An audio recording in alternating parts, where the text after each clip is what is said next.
અહીંયા ધમાલો થવાની છે, અહીંયા તોડફોડ થવાનું છે અને તમને બધાને જેલ થવાની છે. તમારા પર બધું આવી જવાનું છે. જે સરકારે તમને જે ₹4,12,500 જે સહાય આપી છે એ પણ તમારા પરથી લઈ લેવામાં આવશે. તમને જેટલા પૈસા એજન્સી આપી એ પણ લઈ લેવામાં આવશે. એટલે અમે જેટલું કહીએ છીએ એટલું તમે બોલો કે આ કાર્યક્રમ આપણે નથી કરવાનો. એમ કરીને બાજુમાં ઊભા રાખીને પોલીસ અધિકારીઓની મદદથી વિડીયો બનાવીને મૂકવામાં આવે છે. બીજા દિવસે 12 તારીખે અમે ત્યાં પહોંચીએ છીએ. એમનો પરિવાર અમને કહે છે કે અમુક વ્યક્તિઓ અહીંયા આવ્યા હતા અને આવી રીતના અમને ડરાવીને ગેરમાર્ગે દોરીને અમારા વિડીયો બનાવીને ગયા. અમે જઈએ, જેવા જઈને બેસીએ છીએ ને 2 જ મિનિટમાં એ લોકો આવીને બેસી જાય છે. પછી અમને કહે છે કે ચૈતરભાઈ, આ કાર્યક્રમ અમારે નથી કરવાનો.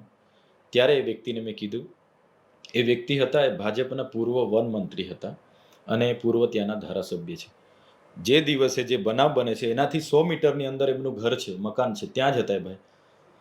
7 તારીખ, 8, 9 અને 10 4 દિવસે ભાઈ ઘરમાંથી બહાર નથી આવ્યા. આ પરિવાર સાથે અમે ખાધા પીધા વગર સવારથી લઈને સાંજ સુધી અમે ઊભા હતા. એટલે સ્વાભાવિકપણે અમે કીધું કે તમે તો અહીંના નેતા છો, આ સમાજ આપણો છે, 4 દિવસ તમે ક્યાં હતા? પહેલી ફરજ તો તમારી આવે છે. અમે ડેડિયાપાડાથી આવતા અમને 1.5-2 કલાક લાગે છે. તમારે તો 2 મિનિટનું ઘર છે, તો તમે કેમ નથી આવ્યા? સ્વાભાવિકપણે આ કાર્યક્રમ અમે બધાની સહમતિથી રાખ્યો છે ને આમાં અમારે ફૂલ અર્પણ કરવાના છે. તો તમને શું વાંધો છે? તમને કોઈ વાંધો હોય તો ખુલીને વાત કરો, તો એના પર પણ આપણે ચર્ચા કરીશું. સીધી વાત છે ને. પરિવારની આપવીતી સાંભળીને અમને પણ દુઃખ થયું કે અમને ડરાવવામાં આવ્યા ને કાકાને બંધ કરતો, કાકાની તબિયત, કાકાએ ખાવાનું છોડી દીધું હતું.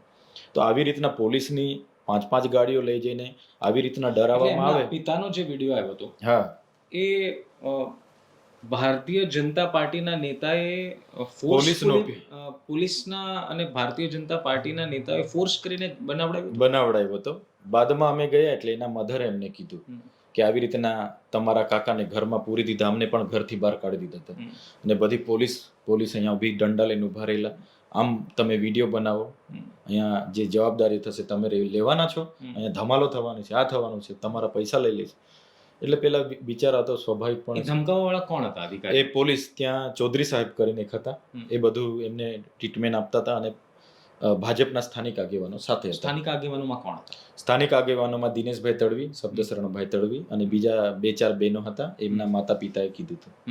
અચ્છા, એક આરોપ જ્યારે આપ શ્રદ્ધાંજલિ કાર્યક્રમ કર્યો, બંધનું એલાન કર્યું, તો એક વાત એવી પણ આક્ષેપ ઇનડાયરેક્ટલી થયા કે જો તમારે સહાનુભૂતિ જ છે પરિવાર પ્રત્યે, જો તમારે બંધ પાળવું છે ને શ્રદ્ધાંજલિ જ આપવી છે, તો શક્તિ પ્રદર્શન શા માટે? ચેતર વસાવા હંમેશા આદિવાસીઓના મુદ્દે શક્તિ પ્રદર્શન કરે છે, યુવાનોને ભેગા કરે છે. આવા આરોપ લાગતા રહ્યા છે. ખાસ આ ઘટનામાં પણ કે પોલીસને અટકાયત કરવી પડે, પોલીસનું કામ વધી જાય, ચેતર વસાવા જાતે કરી